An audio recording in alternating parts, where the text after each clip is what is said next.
Welcome to Bedrock Wisdom, a show in which we seek to understand the many ideas, religious and secular, that unite us. I am your host, Tyler. This is episode 8, Asceticism. So what is asceticism?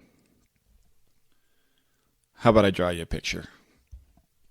When I picture an ascetic, what first comes to mind is something like a very lean, dark-complexioned man sporting a bushy white beard. He has a very weather-worn appearance, and maybe he's not even wearing a lot. He maybe has a loincloth, maybe he has his head wrap.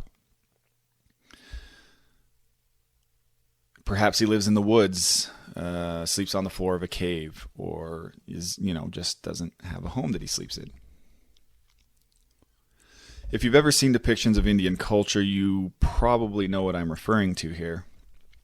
So the tradition of asceticism in India, or the Asian subcontinent, goes back at least 4,000 years. And some believe that it may have already been practiced much earlier than that. So you may be wondering, what exactly is asceticism?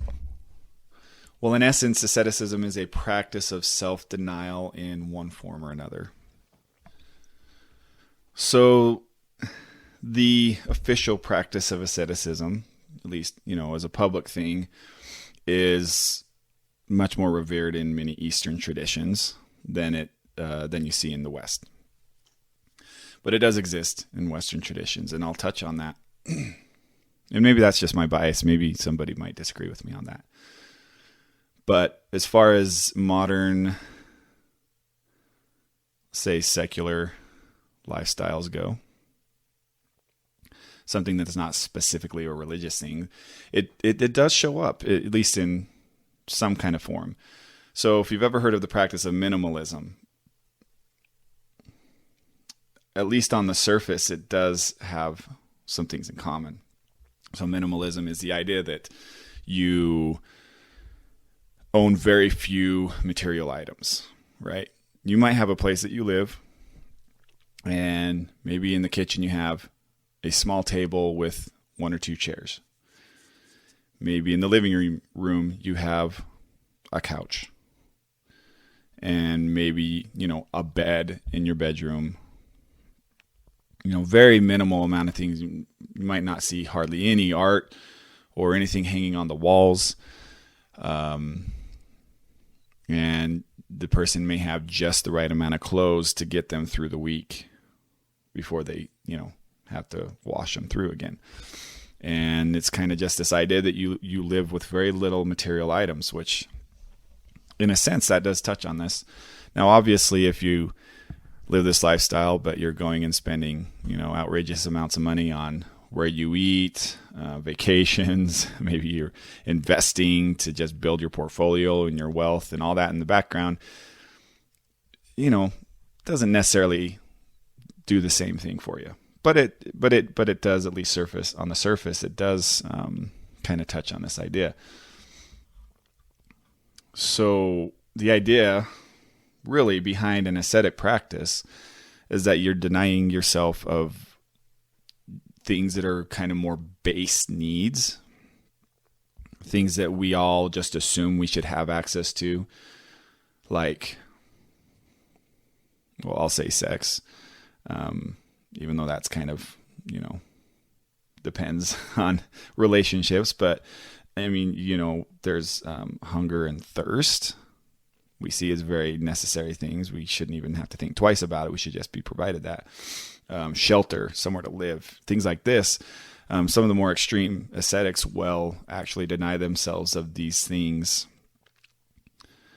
And the idea is that if you step away from those base desires, those base instincts, that it allows you to become more closely connected to what I'll refer to as the ineffable. Ineffable being the things that are around us, maybe the structure of our existence that we don't really have a material way to measure it or anything like that. So that, be that God or the universe or consciousness, different things. They're kind of put in different words, but it's that idea that if you deny yourself of the bodily needs, your mind can be more intimately connected to these higher parts of existence. But I just gave some of the extreme examples, but it says that asceticism can be practiced in less extreme ways as well. Now, before I go on, I do want to just discourage what I would refer to as extreme asceticism, because maybe you have a desire to do some kind of intense practice of self-denial, breaking free from the needs, right? But just be careful, because some people might push it too far. Like anything, it can be taken way too far. And I only say this because sometimes you hear people who join these, well, I'll call them cults, essentially become cults. But the people who believe in the guru or the spiritual leader, the prophet or whatever they claim to be, end up, sometimes signing away all of their life savings and all of their, everything they have, only to find out that the person leading them was some kind of a swindler that's just trying to get their, just trying to take things. So that's one sense where these things can be taken too far. And in another sense, some people practice asceticism that is so intense, so restrictive that it could be seen as a type of self-abuse. I'm talking about starvation, self-harm, things like that. So I just wanted to put kind of a, warning label on this. Don't do that. In fact, part of the Buddha's search for enlightenment ultimately would be his denouncement of extreme forms of asceticism. But I'll swing back to that later. That being said, asceticism, if it's approached in a balanced way, does have its virtues. Most world religions, on a general scale at least, most world religions practice this in one form or another. Just to touch on a few examples, as I mentioned, the practice has existed in what is now India and surrounding region for thousands of years and survives to this day, obviously. As you can imagine, thousands of years of practice have resulted in a lot of different variations, and some of those variations, as I mentioned, might be more extreme than others, but they are all generally in service to a particular end. So the thinking in Hindu thought is that you live in a cycle of birth and death, and every time you die, you are reincarnated, born again into a different existence. And the only way to transcend this is to overcome the entanglements of body and mind that keep us caught up in this cycle. So in an effort to transcend it, to break free of the cycle, you must train yourself, your body and your mind, to not be led along by your most base desires. The Buddha was actually born into this world. The Buddha was born in what I believe is now Nepal, and this was the world he was born into. But he kind of ended up taking a different route through an experience. Now, according to the story, the Buddha's origin story, he was born to a state military leader, and in the hopes that he, the military leader's son, Buddha or Siddhartha, would take on the family business, he gave his son access to every worldly pleasure possible. And so he had women, he had food, he had, probably could take naps whenever he felt like it, like just everything he wanted. So he was completely blocked off from the real world. Well, at one point when he's a young man, he goes on an outing and he witnesses suffering in the form of age, sickness, and death during this outing. and it completely changes his mindset on the world. So the Buddha would eventually leave his family and his wealth and set off on a mission to understand suffering and to understand the path to enlightenment. Basically lived a complete reversal of what his bringing up had been. And he would eventually join a small group of ascetics living in the woods, and he would live a life of near absolute renunciation. He would just give up almost every single one of these world pleasures that he had. Well, he gave them up, and some of them almost completely gave up, I'll say. Obviously, if you completely give up food, you'll die. So that's what I'm getting at. Anyway, so he would live with these ascetics for many years. Now I'll come back to that. Again, I'll keep doing the teaser there. Another example of an ascetic, well-known ascetic, was St. Francis of Assisi. He was granted sainthood by the Catholic Church. I want to say shortly after his life, so maybe in the 13th century ish.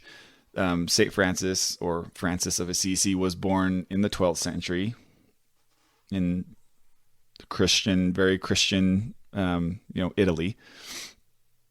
And he would, like the Buddha, voluntarily live the life of a beggar. Like the Buddha, he was born into wealth.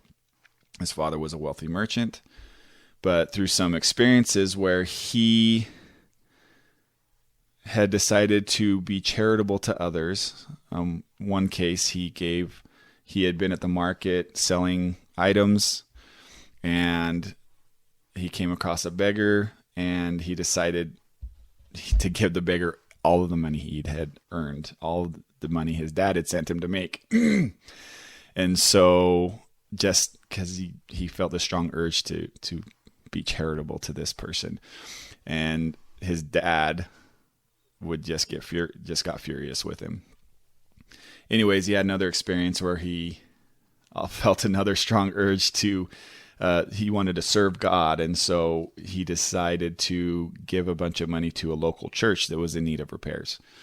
And he was so afraid to go home after that because of how his dad had reacted to the other thing, that he ultimately lived in the hills for a time, and that would convert him to this ascetic lifestyle. Essentially, he decided to live the rest of his life in poverty and service to others.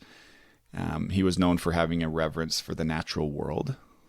So that's one thing, right? So with these kind of separating yourself from the base desires, right? Because our ego kind of keeps us trapped inside this little sphere that is what we refer to as me, I.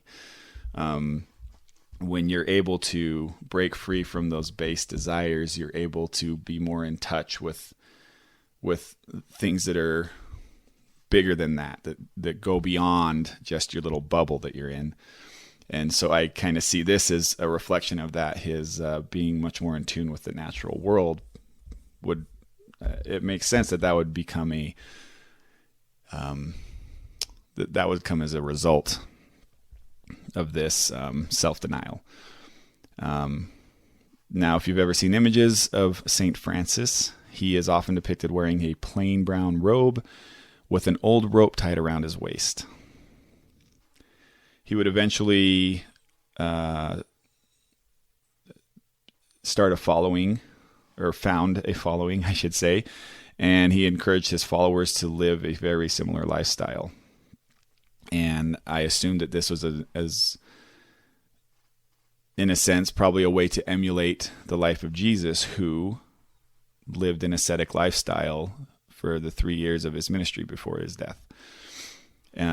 So it's in the Bible, it's in early Christianity, it's in current Christianity. If you've ever seen monks, nuns depicted on TV, or if you know any personally, that's what they're doing.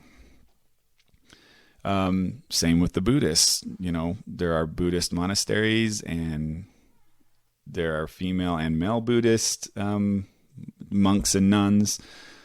And these are two very different traditions, completely different base idea of how the world works, but they have both come to this understanding that this type of a lifestyle has a profound power over the mind.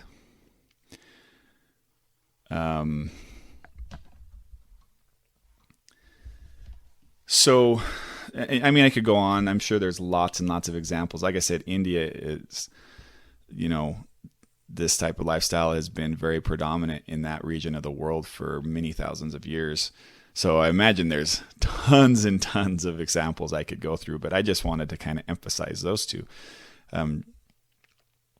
Because, I mean, those are, pretty broad, wide-reaching traditions. So really, here's the question, right? Is there value in self-denial? Well, I've kind of hinted at where I do see there is some value in that. There's something about serving something that is bigger than us. And when I say us, I refer to, like I said, that those very basic instincts, that's I, that me that we, are always so concerned about. There's a lot of power in being able to move outside of that. Some specific, benefits to this type of an approach to life. One valuable skill that we can cultivate is the ability to delay gratification, which, for some of us, that's easier than others. But the ability to delay gratification, just in a very direct sense, that is the skill that allows us to put in extra work that is needed to create and build, art. Creation requires an effort, a focus. Think of, what does it take to construct a large building or a road system or a water system, or even just like your house. You got your plumbing and everything, your electricity, and all of that stuff needs to be put in at the right time while the house is being built. And if everyone around you was just concerned with their base desires, you'd get a lot less would get done. We'll just say that. And there'd be a lot more violence and hatred. And you're probably saying, but there is a lot of violence and hatred. And I say, well, yeah, but there could be a whole lot more. And there's also a lot of goodness in the world too. Anyways, kind of a side step there, but self-denial, this ability to delay gratification, it also allows us to specialize and gain knowledge, which allows all these things to be able to happen. But what self-denial does is it allows us to, or enables us to think before we act, which is a huge deal. I mean, think about it. If you simply just reacted to your initial emotional gut reaction to things, right? We talk about like having a knee-jerk reaction to something. If everything you did was in reaction to that initial instinct, you would tear every single one of your relationships apart, right? You would never be able to have a long-term relationship with somebody. You would probably, be committing crimes left and right? I mean, how many times do somebody says something that really irks us, and maybe we have that thought, I just want to punch him in the face, Not speaking for myself. I'm a very passive guy, but that's not to say, never think that kind of stuff. We just have these instincts, right? Or, I am hungry. I need food right now. I'm just hungry. I'm craving it. I want burgers and fries and cupcakes and all this stuff, right? And what happens when we can't control that? In today's society, that means we're much more likely to become obese and have additional health problems. I can come up with example after example. If we just respond to every gut instinct we have, not gut instinct, but that knee-jerk reaction to everything, it really serves very little purpose but to satiate our very immediate desire, which can often have long-term problems as a result. So while talking about asceticism is definitely much more than just a very basic, recognize your feelings and react appropriately, I think if you are able to practice something that's going to be a lot more challenging to you than your everyday interactions, it better prepares you for those everyday interactions.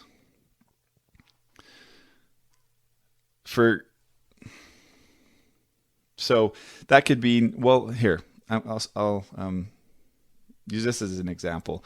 So there is a tradition that the Catholic Church does, and I think a lot of people outside of the Catholic Church they think it's a really good idea. So a lot of people, even if they're not Catholic, do it. But it's the tradition of Lent. And during Lent, the idea is that you go without something that is not going to be easy to go without for an extended period of time. I believe it's at least a couple weeks, maybe more like a month. I don't know exactly, but it's a fairly long time. And the idea is that you decide on something or some things. I imagine you can do more than one, that you are going to intentionally just remove from your life for that period of time. Be it, maybe you drink too much coffee, or maybe you like to push people's buttons and it gets you in trouble, and maybe you want to make a very specific effort to overcome that, or, it can be anything. But if you can go without that thing that's not easy to go without for a while, you are training your mind to be more resilient to those instincts, more methodical about how you respond to things. And then when you're in a very tough situation and things get heated real quick and it's very emotional, you're more likely to be prepared to react in the best way possible. So anyways, I mentioned Lent. The Islam practices Ramadan every year. And for a period of time during Ramadan, you fast, essentially. You do not eat. I don't know about drinking, but you definitely do not eat between sunrise and sunset for multiple days in a row. That's another way of, kind of training that part of your mind. The tradition I grew up in, we would do a fast once a month where it was no food and no water for a 24-hour period of time. And that was always hard when you're not in the right mindset, when you don't understand the purpose of it. I'll just speak for myself. That was hard. It just felt like it was just this dumb thing. Like I'm starving myself. Like I'm not really getting anything out of this. So, the intention of the person doing it is very important to the value that is taken out of it. But if the intention's there, a lot can be taken from it. So, okay, another. Let me just touch on one more positive result that can come from asceticism, or how it can be used as a positive force. So it can be used as a tool for social change. For example, Mahatma Gandhi and his followers practiced a form of asceticism as a tool for revolutionary change. They would do things such as fasting. Sometimes it was extreme fasting. It was like, I'm not eating until something changes. And when you're in the public eye and you're starting to become more emaciated and sickly looking, and the power that is trying to keep you from influencing change, it kind of undermines that power, because it shows a commitment from the person doing the sacrifice much more than it does from the people who are just trying to maintain power. Anyways, and I'm sure there was other things they did. That's the one I'm familiar with. But Gandhi and his followers, were very successful. And Gandhi, he inspired Martin Luther King Jr., who would become one of the most iconic civil rights leaders. And they would use a form of extreme, let's say, anti-violence as a tool during the civil rights movements in the United States. If you're familiar with it at all, you may have seen the images of the sit-ins, where you would have many, civil rights people, black people specifically, would go into these white businesses and sit down, maybe at a cafe, and sit down at the counter and wait to be served. And if people got violent in an attempt to remove them, they wouldn't fight back. And in a very similar manner, these images became very powerful to their cause. And, just like the, Gandhi and his people going without food was an intense form of self-denial for a greater cause. These people not fighting back, not swinging back, though I can't imagine how strong the desire to do that was, has, a very similar effect. It shows we're serious and we are willing to make major sacrifices for these changes. So, anyways, it has been used for social change pretty effectively in these situations too. I just want to share a quote from authors Shaman Hatley and Sohail Inayatullah, who wrote about asceticism, and they said, quote, "The ascetic stands as a critic of society, not merely a postmodern literary critic, but one that questions the basics or the basis of current society by attempting to transform it," end quote. And I love that. I mean, the two examples with the civil rights movement and the Indian Revolution, those are pretty big examples of it. But I'll just say too, I think even just small adjustments in your life to go without what you're being told every day you need, right? We're bombarded with these advertisements and marketing and saying you need this thing, and there's just this very strong push to cause people to feel, cause that FOMO, that fear of missing out, sense in people, and like, oh, you need this. If you don't have this thing, you won't be happy, and this and this and that.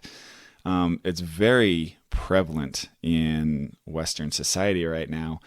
But I think just as an individual, if you're willing to go without a lot of these things, that is a form of not just self-denial, but that's a form of kind of a rebellion against that, because that can be very overwhelming and very damaging if we're not careful. So anyway, I think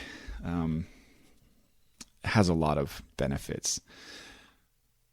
But like I said, if it goes to the extremes, if it's not for a very important purpose, see, that's where it gets muddy, right?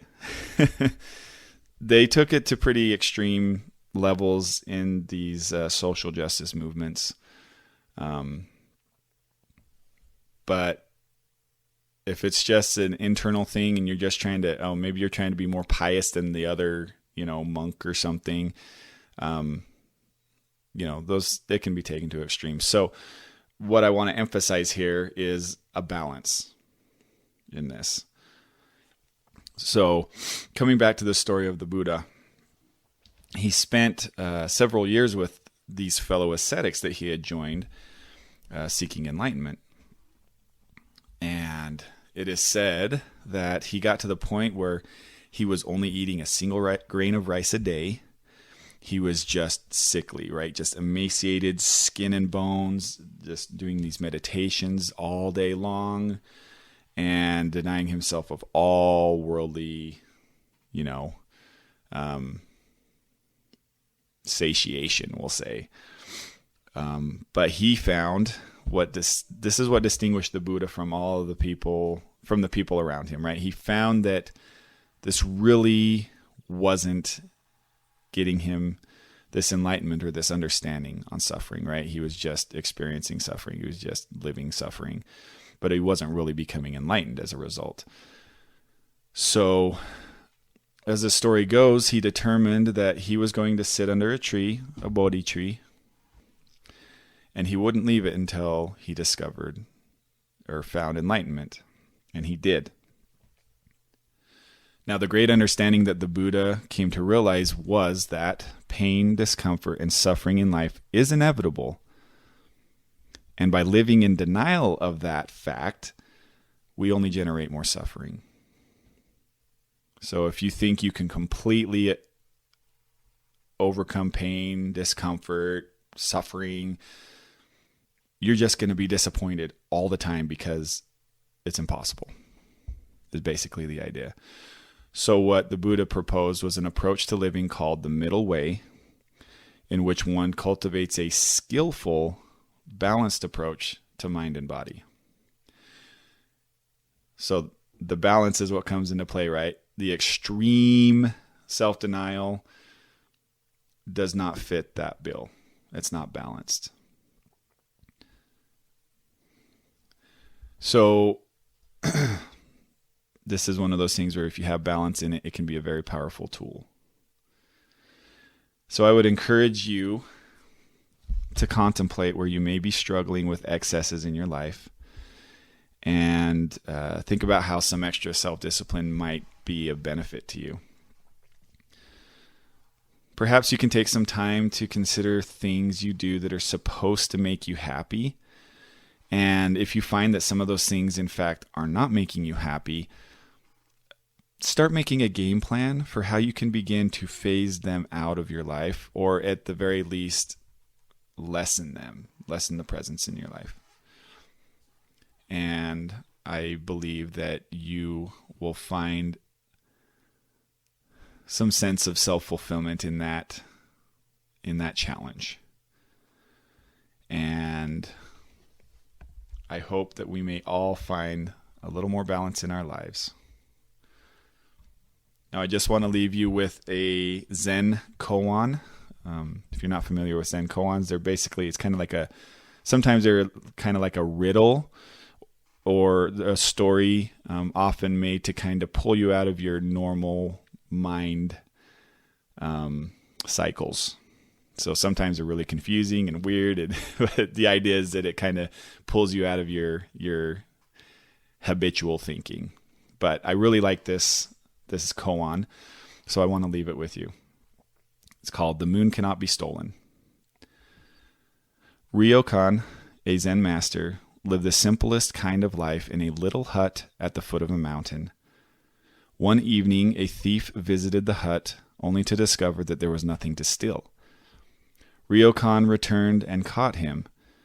"You have come a long way to visit me," he told the prowler, "and you should not return empty-handed. Please take my clothes as a gift." The thief was bewildered. He took the clothes and slunk away. Ryokan sat naked, watching the moon. "Poor fellow," he mused. "I wish I could have given him this beautiful moon." Thank you for listening. I'll catch up with you next time.